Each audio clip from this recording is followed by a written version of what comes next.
Okay peeps, today's ride we're going to go from Schofields to the Wetlands, Western Sydney Wetlands. Going to go via close to the railway. Up here you've got Schofields Station. I've already ridden about 5 k's to get here from Riverstone, but pretty boring ride, so it gets a bit more interesting here.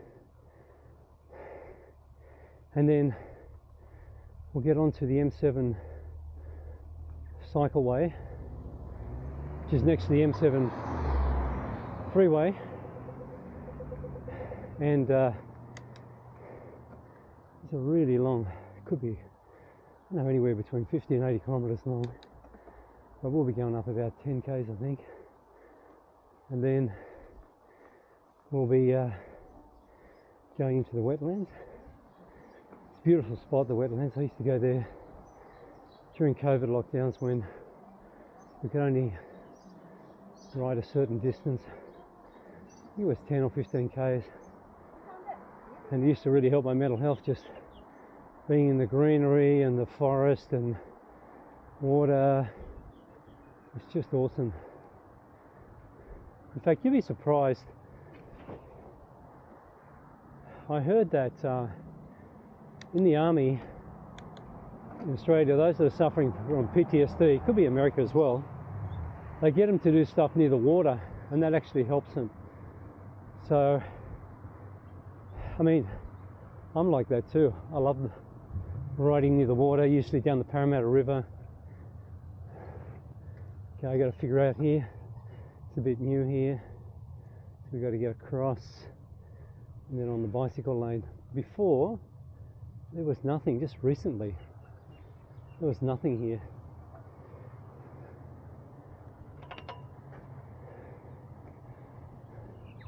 There you go, good timing.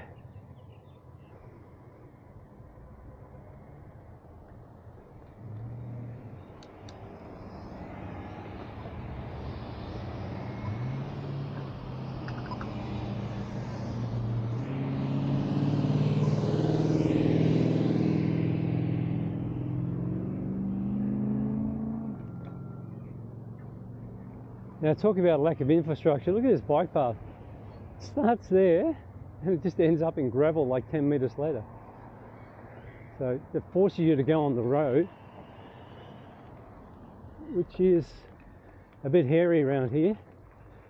I'll just wait till this car goes by.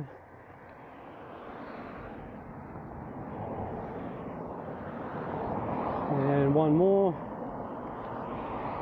Yeah. This is why I don't like riding around here much.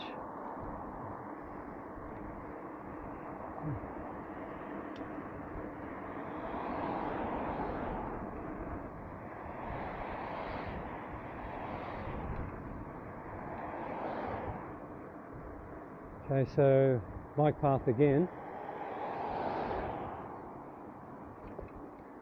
I have to admit, at COVID times, I was on the road mostly because it's pretty much no cars. It was awesome for riding. The only thing is with these bike paths, you've got these gutters you've got to manage. People don't realise, like in Australia, you walk or ride or drive on the left. But from people from other cultures, I know it's on the right, so it can be a danger, like the people here that do that, or if you go overseas.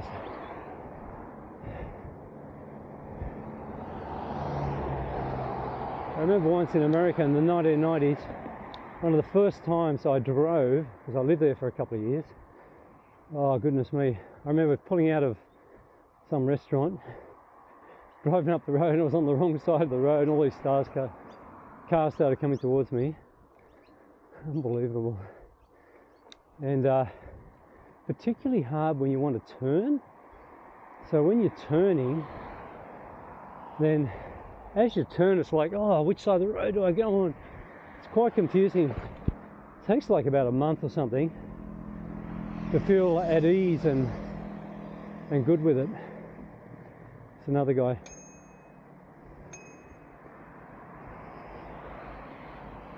Yeah.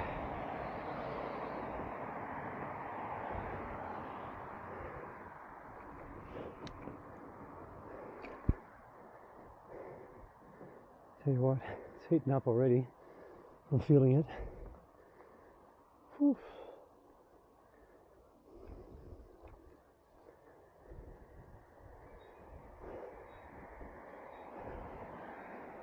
Since the metro's gone in, metro's about 3 k's from here, and since that's gone in, there's been massive development around it. That's the Tallawong station. I do very much favour going on the metro for the old Sydney trains.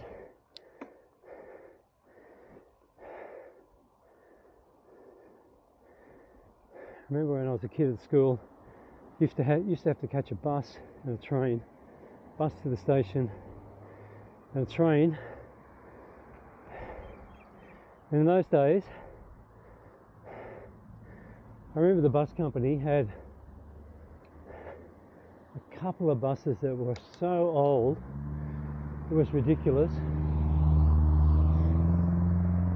They actually had one of those wind-up things to start the engine, so the driver had to get out, put this massive lever, and kind of kick-start it with his hand. That's how old it was. And there used to be a massive hill, like a big dip, going down really steeply and coming up again. So, because they weren't very powerful, those buses, full of school kids, they used to tear down the hill and then just make it up the other side. And I remember once, one of those old ones, bus full of kids, I was on it, and it didn't make it. It didn't make it up, and it sort of rolled back slowly. And to be honest, I can't remember what happened. Maybe they got us another bus, but yeah, that was old. And then once we got on the trains, it used to be what's called the red rattlers. So these are old trains that, you know, I guess still exist in other countries, but they, you know, they just have doors that you can open and close, keep open, and, you know, pretty old-fashioned. And so going to school, we had to wear what's called a boater, which is one of those hats that has a brim around it, and like sometimes kids would throw your boater out the door or out the window. I remember I used to lose one every week, not necessarily someone throwing it, but I'll leave it on the train or I'll leave it somewhere. Had a really, really bad memory. Come home, my father would be, oh my God. And we used to actually fiberglass them to make them stronger so that there's less chance of it breaking.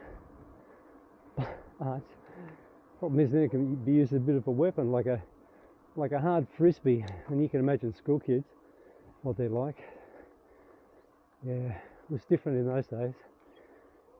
Whew, good and bad. I mean, we didn't have devices, so we weren't just on our phone all day, distracted. We used to play.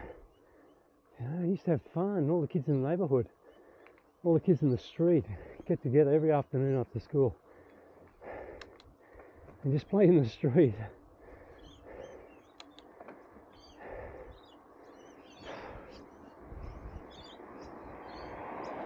I know that technology can be good, can improve our living and everything else, but it's got to be a balance. So I guess I'm a bit nostalgic for the old school stuff. However, having said that, here I am recording on my 360 video, and I am on my phone often, but I do turn my notifications off most social media after watching a documentary on Netflix called The Social Dilemma. Highly recommend it. It'll just show you how they keep you on your phone all the time, non-stop, through notifications, etc. So this is like one of the whistleblowers from the industry that worked high up. I think it's in Facebook and others as well. So they grew a bit of a conscience, because all the algorithms are about keeping you engaged and making money, which is sad. Okay, so this is a nice little bush track here, and this will take us up close to Quakers Hill Parkway. Haven't been here for ages.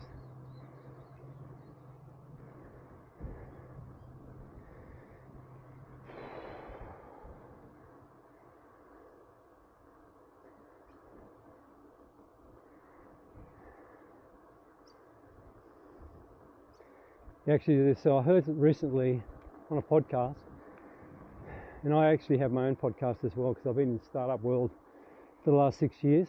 So if you want to look it up, it's called Startup Journeys Founders on Unplugged. It's on YouTube, it's on Spotify, etc. Morning. And I was listening to another podcast because I enjoy. That's something I do enjoy because you can do stuff while you listen. And this researcher, it's actually a guy that scanned 250,000 brains, and he was saying that, all the notifications, everything that we get on the phone, it causes dopamine hits. And dopamine is the thing that makes us feel good. Also, if you take drugs, that's what it increases as well. So he said after 3.5 hours on devices and screens, then it does affect you quite dramatically. So first of all, finish watching this video because it's very relaxing, very entertaining, I hope, and then maybe have a rest from your devices. Okay, I can see Quakers Hill station up ahead.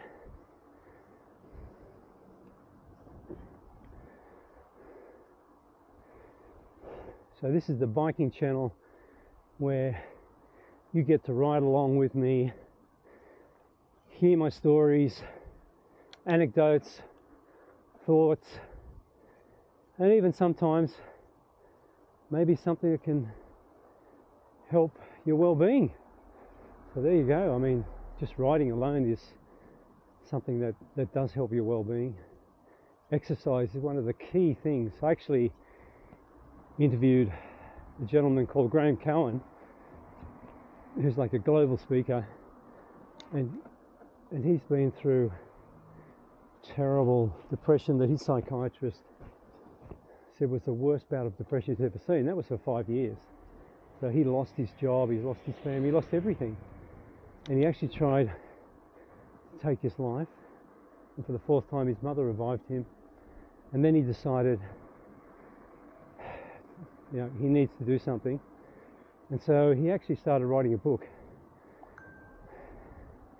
And in this book he interviews people about their experience and their time, and gives advice. He does surveys on over 4,000 people, what helped them during depression. And the book is called Back from the Brink. Graham Cowan. Graham spelled Grame. Yeah, it's highly recommended. And Graham was a lovely guy, and he's doing a lot of good because now he's helping corporations, CEOs, because that's his background, to bring in better measures in the workplace to help employees and themselves. So it's so much a social impact type organisation, I guess. And they're the startups that I really am keen to interview. Yeah, enough about startups. Back into cycling. And so we're on the road next to the railway. And just up here we're going to go through the park. We're going to go along, actually next to an oval. Interesting to see if any kids are playing today. There's always a lot more activity on Saturday. However, sometimes there are on Sunday. I think some of the older groups like football or some call it soccer are playing, or actually, yeah, it's cricket season. I have to say to all my Indian friends that are listening in India, commiserations for the World Cup. I know Australia won. However, I guess you could say I was really hoping as well that India might win, just because I know what it's like to have a World Cup in your own country and then the team to do really well and then lose in the final stages. It's demoralising. This guy's not even looking.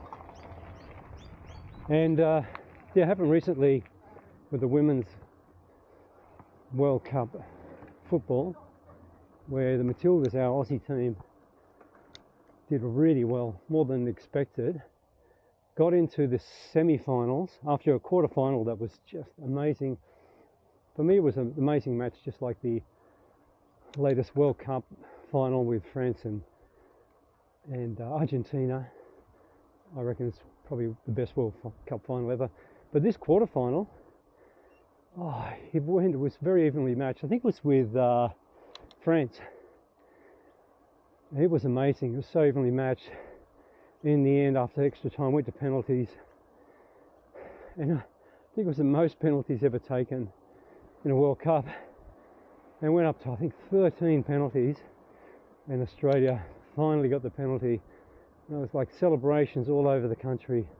And then we just thought, only 2 matches to go, semi-final and final, but unfortunately we got kicked by the English team. But to be honest, I'm not keen on their style of play. I think it's a bit aggressive, but anyway, they won. Good morning. Got the greyhound. Yeah, so I know what it's like. It's very disappointing. When they got kicked in the semi-final, I was horrible. It's like the Rugby World Cup, I don't know, maybe 10, 15 years ago. Australia was in the final, was here in Australia, and we lost them in the last seconds to a Johnny Wilkinson field goal. That hurt.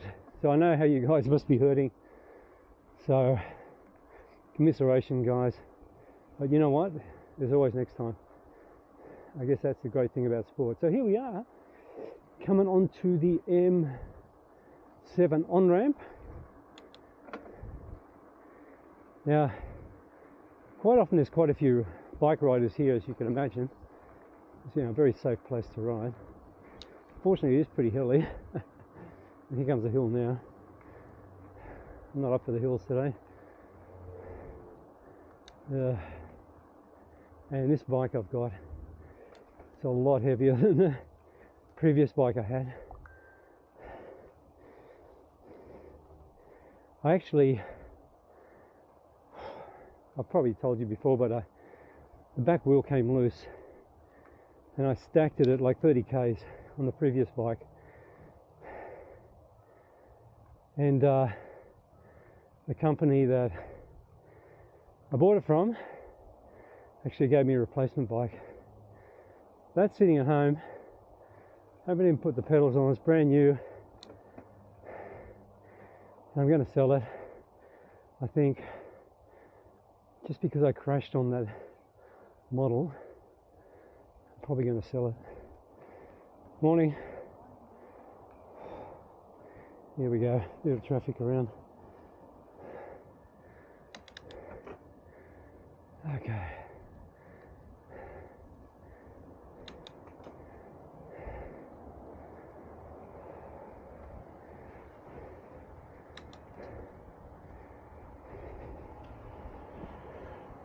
Unfortunately today, if I do get really tired, I can't jump on a train because the trains are out. Okay. My guesstimate, I think it's around 3 kilometres to go into the wetlands. I haven't been here for years. Well, you guys might enjoy it.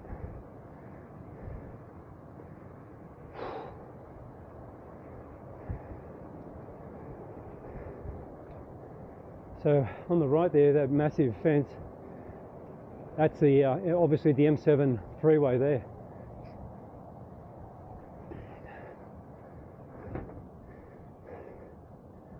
Crossing over a bridge.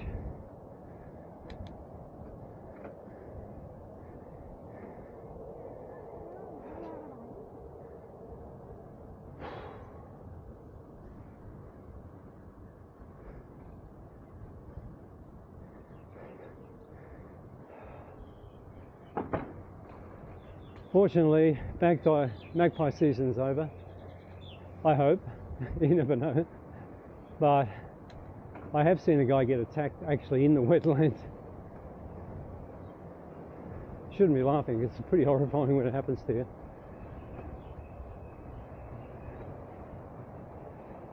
Okay, so straight ahead you can see the M7.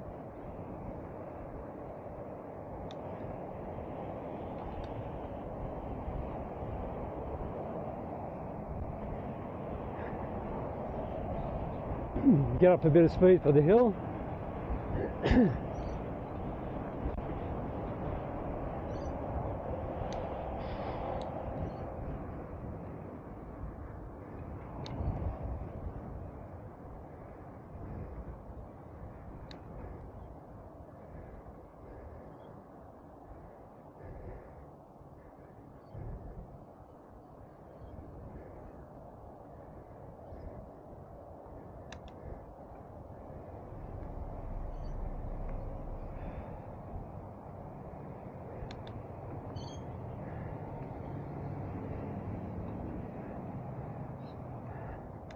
You know, there's a type of greeting in Australia where people just sort of dip their head forward, like "G'day."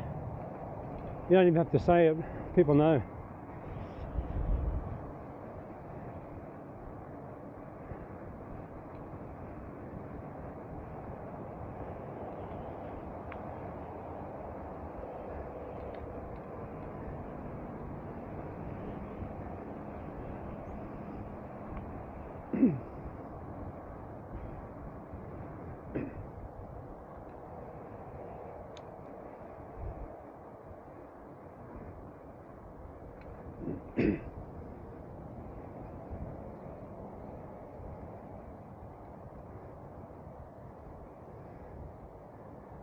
What I do notice, excuse me, is that the earlier it is, usually the more serious riders are out, and then the later, not so serious.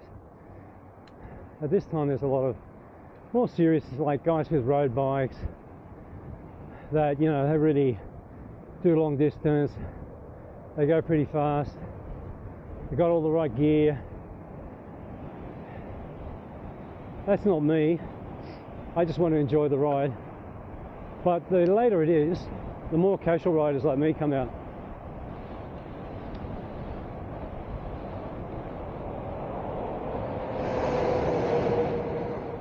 I usually start around 7:30, and as the summer months come on, try to start a bit later.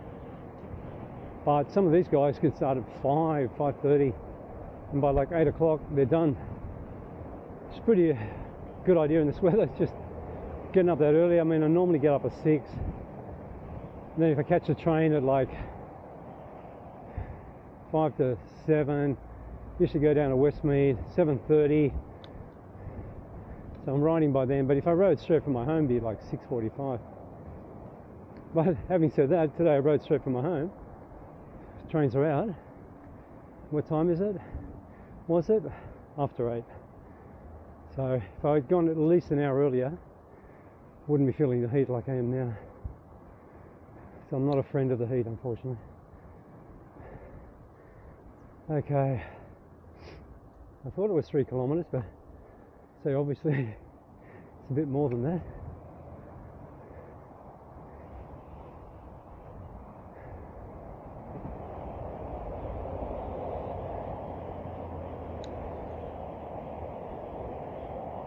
I got a feeling it's just up ahead.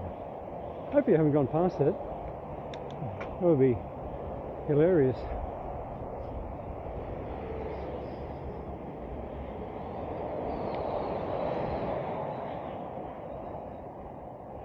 Got a feeling there's a bridge or sort of thing up here, and then after that it's on the left, if my memory serves me right. Oh, what a gorgeous dog. Morning. Doesn't look too friendly. Bet you the dog's more friendly than her.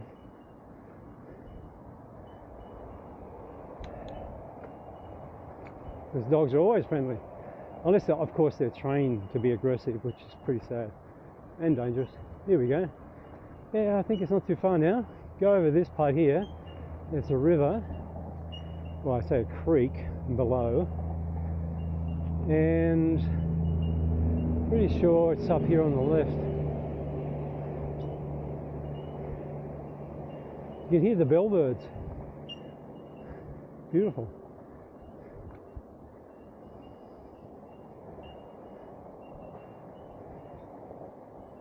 It's very peaceful here. See, even there's a little bit of water and bush. It makes me feel really peaceful.